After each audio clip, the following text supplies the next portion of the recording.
안녕하세요. 서울대 아시아연구소 동남아시아센터 이준표입니다. 오늘 이 시간에는 캄보디아를 중심으로 해외 진출 도모를 위한 현지 노동시장 정보에 대해서 함께 살펴보도록 하겠습니다. 오늘 살펴볼 내용은 첫 번째, 캄보디아 노동시장 개관, 그리고 캄보디아 노동법의 주요 내용, 또 캄보디아 노사 분쟁의 주요 원인 및 해결 과정, 또 캄보디아 인사 노무관리 제언 순서로 살펴보도록 하겠습니다. 첫 번째, 캄보디아 노동시장 개관입니다. 캄보디아의 노동력 현황의 가장 큰 특징은 바로 젊은 노동력입니다. 우리가 보통 전 인구를 연령별로 나열했을 때 가장 가운데 오는 그 연령을 우리가 중위 연령이라고 하는데요. 캄보디아의 중위 연령은 25.7세로 우리나라의 43.7세와 비교할 때 굉장히 젊은 것이 특징이라고 할 수 있겠습니다. 또한 아래 그래프를 보시면 2020년 기준 캄보디아 인구 구성이 15세 이상 65세 미만의 우리가 소위 생산 가능 인구라고 불리는 퍼센트가 66.2%로 생산 가능 인구가 전체 인구 구성에서 굉장히 높은 수준을 차지하고 있는 것을 볼 수 있습니다. 또한 15세 미만도 31.2%로 이 생산 가능 인구가 계속 증가하고 있는 것이 특징이라고 할 수 있겠습니다. 다음은 고용 인구의 교육 수준입니다. 아래 그래프는 2009년과 2016년을 비교한 것인데요. 2009년에 비해서 2016년에 무교육자나 초등 미만의 수준은 감소하고 초중등 교육 이상을 받은 그런 고용 인구가 늘어난 것을 볼 수 있습니다.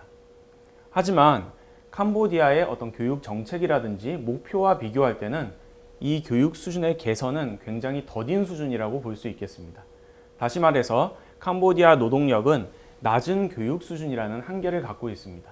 이 점은 숙련 노동자를 채용하기 어려운 것과 같은 연결선상에 있다고 할 수 있겠습니다. 다음은 고용 현황과 관련된 일반 지표입니다. 보게 되면 2019년 기준 경제활동 참여율이 84.96%로 동남아시아 국가들 중에서 가장 높은 수치를 기록하고 있고요. 이직률은 2017년 기준으로 16.5%입니다. 주로 숙박업, 의료, 제조업 분야에서 이직률이 높은 것으로 파악되고 있습니다. 실업률은 동남아시아에서 가장 낮은 수치인 0.7%를 기록했습니다. 다음은 캄보디아 산업별 종사 인구입니다. 2019년 현재 1차 산업이 48.7%로 가장 높고 2차 산업이 19.9%, 3차 산업이 31.5%를 차지하고 있습니다. 그러나 1차 산업은 점점 감소 추세이고 2차, 3차 산업은 증가하는 추세라고 볼 수 있겠습니다. 다음은 최저임금 제도와 관련된 내용입니다. 그래프를 보시면 1997년부터 완만한 곡선을 보이다가 2013년도를 기점으로 해서 굉장히 그래프가 가파르게 상승하는 것을 볼 수 있습니다. 캄보디아의 경우 2020년 현재 190달러, 월 기준의 190달러가 최저임금으로 책정되어 있습니다. 2021년은 여기에서 2달러가 추가된 192달러로 최근에 확정이 되었는데요.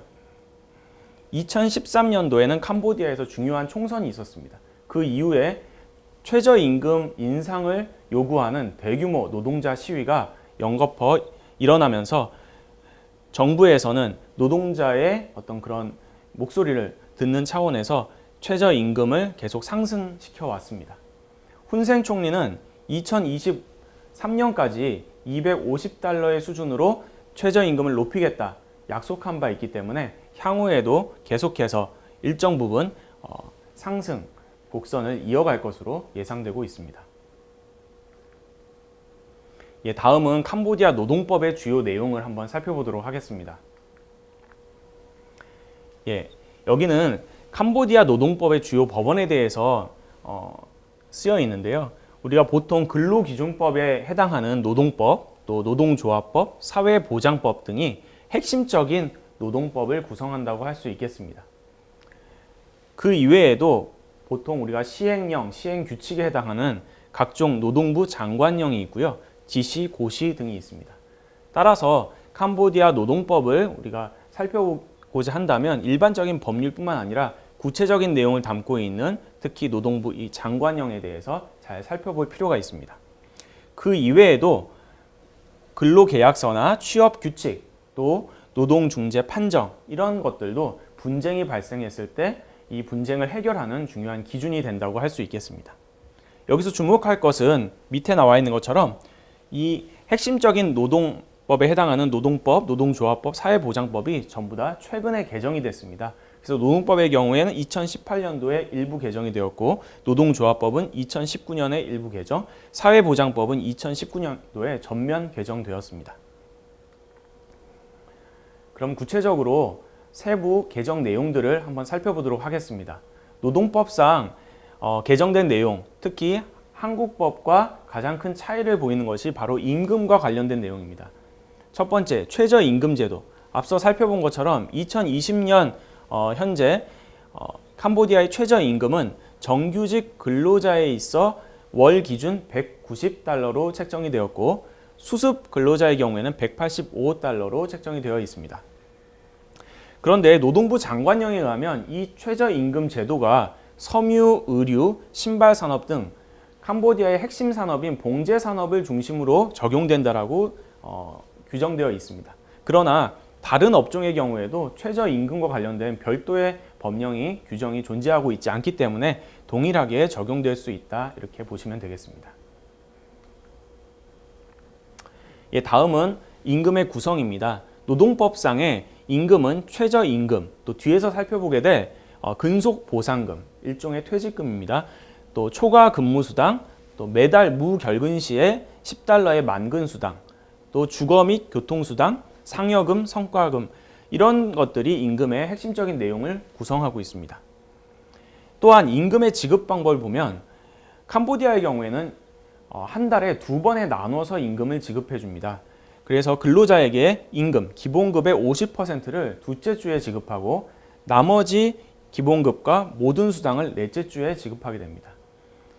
과거에 임금을 받지 못하는 노동자가 이제 많이 늘어나면서 이런 것들을 개선하기 위해서 사용자로 하여금 한 달에 한 번이 아니라 2번에 나누어서 임금을 나누어 주도록 이렇게 정하고 있습니다. 다음은 근속보상금 제도입니다. 노동법이 2018년도에 개정되면서 가장 핵심적인 개정 내용이 바로 이 근속보상금 제도입니다. 이것은 모든 사업장이 무기근로계약, 그러니까 계약직이 아닌 정규직에 한해서 근로자에게 매년 근속보상금을 지급하도록 하고 있습니다. 앞서 말씀드린 것처럼 퇴직금을 미리 땡겨서 나중에 주는 것이 아니라 나누어서 미리미리 주는 것입니다. 또한 이 제도가 2019년도에 도입됐기 때문에 그 이전에 2008년부터 18년간 이 기간 동안에 근무한 경력이 있는 사람들은 또 과거분의 근속보상금을 또 이렇게 받을 수가 있습니다. 다만 자진 퇴사하거나 중대한 위법행위가 있는 경우에는 그 지급 자격이 상실됩니다. 조금 더 구체적으로 살펴보면 근속보상금은 2019년 1월 1일부터 근로자의 1년 임금, 기본급과 기타 수당을 모두 포함한 임금 총액 중에 15일치를 연 2회, 6월과 12월 분할해서 7.5일치씩 지급하도록 하고 있습니다. 과거분의 경우에는 봉제 분야에 있어서 기본급의 6개월치를 초과할 수 없는 범위 내에서 1년에 2차례 15일치씩을 각각 지급하도록 하고 있습니다. 봉제 분야가 아닌 곳에서도 지급을 해야 되는데 구체적인 이런 시행령이 아직 발표되지 않았습니다. 다만 코로나의 영향으로 인해서 2020년 6월 2일 근속보상금 지급 유예에 대한 고시를 정부에서 내렸습니다. 사용자의 어떤 부담이 크기 때문에 이걸 줄이기 위해서 2021년까지 이 지급을 유예한다라고 발표했습니다. 다음은 개정된 사회보장법입니다. 사회보장법은 2019년도에 전면 개정이 되어서 이 4대 보험이 이제 체계가 잡혔는데요. 연금, 건강보험, 산업재해보험, 실업과 관련된 내용입니다. 이 사회보장제도 하에서는요, 1인 이상의 기업체는 모두 그 사용자 근로자가 가입해야 하는 의무를 정하고 있고요. 기존의 건강보험, 산업재해보험은 존재했었기 때문에 이 보험 요율이 그대로 적용이 되지만 연금이라든지 실업 부문에 있어서는 새롭게 제정될 그런 시행 규정에서 또 결정될 예정입니다. 예, 건강보험제도를 보시면요, 납부 의무가 사용자에게만 있고 보험 요율은 평균치 임금값의 2.6%로 설정이 되어 있습니다. 또한 산업재해보험 같은 경우에도 납부 의무가 사용자에게만 있고요, 보험 요율은 0.8%로 설정되어 있습니다. 다시 말해서 사용자가 건강보험, 산업재해보험에 있어서 총 3.4%의 그런 납부 의무를 진다, 이렇게 보시면 되겠습니다. 예, 다음은 노동조합법 개정 내용입니다. 노동조합법에 총 10개 조문이 개정이 되었는데요. 그 중에서 주요한 내용 몇 가지만 살펴보겠습니다. 첫 번째는 노동조합 및 사용자 단체가 등록을 유지하고자 할 때는 감사기관의 감사를 받도록 정하고 있는데, 이거는 일정한 자의 청구가 있는 경우에 그러합니다. 두 번째는 노동조합의 어떤 회계 기록에 대해서 노동부에 제출하도록 원래 정하고 있었는데 이 내용을 삭제하였습니다. 또한 노동조합, 또 사용자 단체 집행부 간부 및 담당자 요건과 관련해서 그 요건을 간소화했습니다. 주목할 것은 캄보디아인의 경우에는 크메르어를 읽고 쓸 수 있는 수준의 학력을 증빙하는 내용이라든지 경범죄, 중범죄 판결을 받은 적이 없음에 대한 증빙, 이러한 내용들을 삭제를 했고요. 외국인의 경우에도 바로 경범죄, 중범죄 판결을 받은 적이 없음에 대한 증빙, 이 내용을 삭제했습니다. 또한 노동부에 의해서 필요한 추가 정보 요구에 대한 그런 권리를 또한 삭제했습니다. 다음은 노동조합의 해산 요건인데요. 기존에는 노동조합을 해산하는 그런 요건으로 규약에 의해서 해산한다, 또 사업장이 폐쇄하면 자동 해산된다, 또 법원에 의해 해산된다, 이렇게 정하고 있었는데, 특별히 두 번째에서 사업장이 확정적으로 폐쇄된다 하더라도 바로 근로자에게 임금 및 수당이 지급이 되어야지 해산된다, 이렇게 개정이 되었습니다. 앞서 살펴본 것처럼 이제 해산 요건 중에서 법원에 의한 해산이 있는데요. 이 중에서도 마지막 부분 집행부 간부 담당자가 일정한 혐의로 유죄 판결을 받은 경우에 해산된다고 되어 있는데 이 내용을 삭제했습니다. 마지막으로는 소수 노동조합의 권리와 역할에 대한 내용에서 이 소수 노동조합의 권리를 좀 인정하는 그런 내용이 들어갔습니다. 단체 협약의 시행에 따른 집단적 노동 분쟁의 해결에 있어서 자기의 회원을 대표할 수 있다라고 정하고 있습니다. 캄보디아에서는 이 집단적 노동 분쟁의 해결에 있어서 이제 중재 판정을 받을 수 있는데, 이 집단적 노동 분쟁으로 인정받기 위해서는 과거에는 다수 노조에게만 그 대표성을 인정했습니다. 그러나 개정된 노동조합법에서는 소수 노동조합도 이러한 권리를 인정했다, 이런 내용이 개정된 주요 내용이라고 할 수 있겠습니다. 다음은 캄보디아 노사 분쟁의 주요 원인 및 해결 과정에 대해서 살펴보도록 하겠습니다. 이 그래프는 2016년 노동중재위원회의 주요 사안을 정리해 놓은 것인데요. 보시면 맨 아래쪽에 복직이 가장 많은 그런 분쟁 사유 중에 하나였습니다. 이것은 앞서 말씀드린 것처럼 2013년 총선 이후에 대규모 노동자 시위를 거치면서 많은 노동자들이 이렇게 해임되거나 이러한 것들을 거치면서 이런 중재위원회에 이 복직과 관련된 내용들이 많이 이제 올라갔는데요. 그 이외에는 대부분이 수당, 임금과 관련된 내용들이 분쟁의 많은 부분을 차지하는 것을 확인할 수가 있겠습니다. 2017년에서 2019년까지 3년간에 캄보디아에 진출한 한국 기업과 관련된 그런 중재 판정의 내용들을 살펴보면 크게 이 4가지 정도의 요인이 바로 분쟁의 이유가 되었습니다. 첫 번째는 임금 및 복리, 후생 처우와 관련된 문제였고요. 두 번째는 이제 한국인 관리자와 캄보디아 근로자 간의 어떤 갈등, 또한 양국 간의 어떤 문화 차이에서 오는 오해, 또 경영자의 노동 관련 법령에 대한 이해 부족, 이런 것들이 주요한 분쟁의 원인이었다, 이렇게 볼 수 있겠습니다. 노동법상 이런 노사 분쟁이 발생했을 때 어떻게 처리되는가, 크게 노사 분쟁은 개별 분쟁, 집단 분쟁으로 나뉘어지는데요. 개별 분쟁은 노동부에서 어떤 조정에 의해서 또 여기서 해결되지 않을 경우에는 이제 법원에 넘어가게 되는데요. 집단 분쟁의 경우에는 노동부에서 조정, 또 중재위원회에서 중재가 필수 코스라고 할 수 있겠습니다.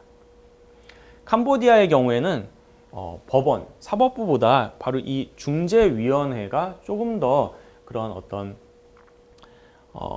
투명성이라든지 법적인 그런 측면에서 인정을 받고 있습니다. 따라서 노동자들 입장에서는 이 중재위원회에서의 중재 판정, 이 내용이 법적 구속력이 없다 할지라도 이러한 중재 판정이 바로 그 원기업을 압박할 수 있는 수단이 될 수 있기 때문에 이 중재위원회의 중재 판정을 굉장히 중요하게 여기고 있습니다.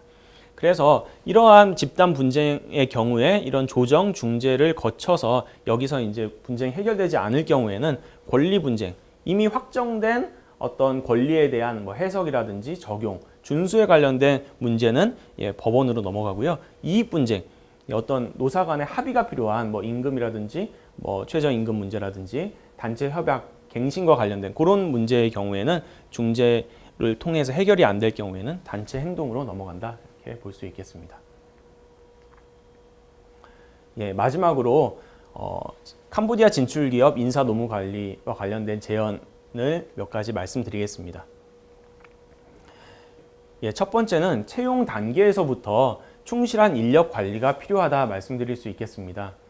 과거에는 캄보디아의 어떤 노동자들을 또 채용할 경우에 아는 사람을 통해서 이렇게 채용하는 경우가 많았습니다. 그러다 보니까 뭐 일을 하는 과정에서 맞지 않는 경우도 있고 그 수준에 미치지 않는 경우도 많이 있기 때문에 이런 시행착오를 많이 겪었는데요.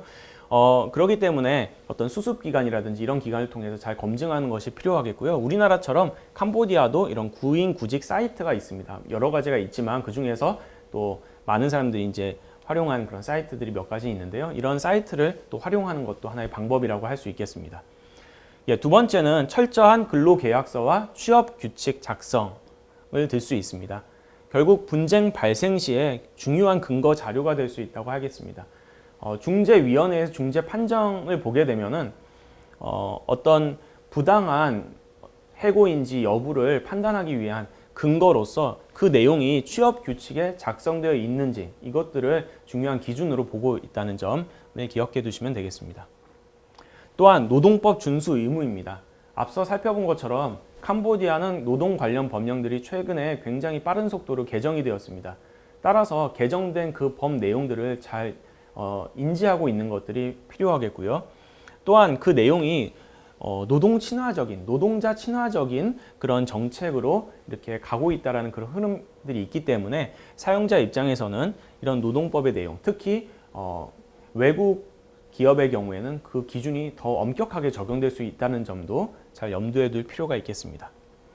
다음은 전문 인력을 통한 노무 관리입니다. 장기적으로는 현지인을 통한 그 관리, 이런 것들이 여러 가지로 효율적이라고 할 수 있겠습니다.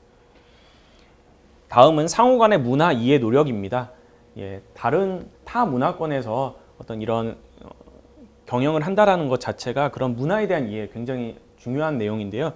특히 뭐 캄보디아의 종교라든지 뭐 이런 측면에 대한 이해도 필요하지만 또 한 가지 청년 세대에 대한 이해가 중요하다고 볼 수 있겠습니다. 캄보디아에서도 우리가 잘 알고 있는 킬링필드를 경험한 세대, 또 경험하지 않은 세대 이렇게 나눠질 수 있겠는데요. 이 청년 세대는 우리 한국과 마찬가지로 나름대로 자신의 의견들을 표출할 수 있고 또 그 권리의식이 굉장히 신장되어 있고 또 SNS 등을 통해서 자신의 그런 뭐 입장들을 이렇게 또 듣고 또 표출할 수 있는 그런 세대의 특징을 갖고 있습니다. 따라서 캄보디아의 어떤 문화에 대한 이해 넘어서서 바로 청년 세대에 대한 또 다른 이해도 필요하다고 할 수 있겠습니다. 또 근로자와의 의사소통을 활성화할 필요가 있다. 그 중에서도 결국에는 언어가 또 가장 기본적인 그런 장벽이 될 수 있기 때문에 현지어 구사 능력들을 배양하는 것들, 또 다양한 의사소통 방식을 활용하는 것 필요하다고 하겠습니다.